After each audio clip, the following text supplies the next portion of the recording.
ಒಂದು ಹುಡುಗ ಸಿಡಿ ಅಂಗಡಿಯಲ್ಲಿ ಕೆಲಸ ಮಾಡ್ತಿರೋಂತಹ ಒಂದು ಹುಡುಗಿನ ತನ್ನ ಪ್ರಾಣಕ್ಕಿಂತ ಹೆಚ್ಚಾಗಿ ಪ್ರೀತಿ ಮಾಡ್ತಾ ಇರ್ತಾನೆ.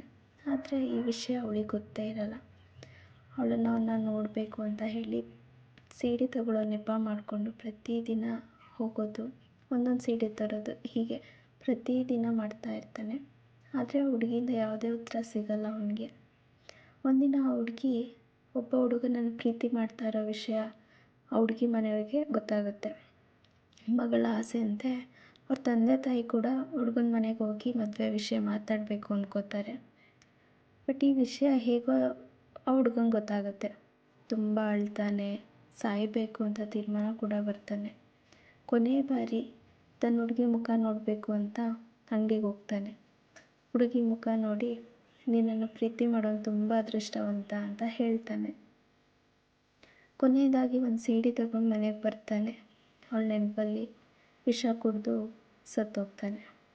ಕೆಲವು ದಿನಗಳ ನಂತರ ಆ ಹುಡುಗಿ ಮನೆ ಕಡೆಯವರು ಮದುವೆ ವಿಚಾರ ಮಾತಾಡೋಕ್ಕೆ ಅಂತ ಹುಡುಗನ ಮನೆಗೆ ಹೋಗ್ತಾರೆ.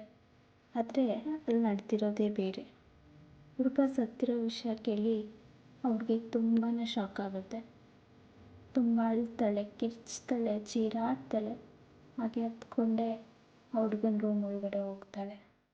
ಅಲ್ಲಿ ಬಿದ್ದಿದ್ದ ಸಿಡಿಗಳನ್ನ ನೋಡಿಕೊಂಡು ಬಿಕ್ಕಿ ಬಿಕ್ಕಿ ಅಳ್ತಾಳೆ. ಯಾಕಂದರೆ ಆ ಹುಡುಗಿ ಪ್ರತಿ ಒಂದು ಸಿಡಿಯಲ್ಲೂ ಐ ಲವ್ ಯು ಅಂತ ಬರ್ತಿರ್ತಾಳೆ.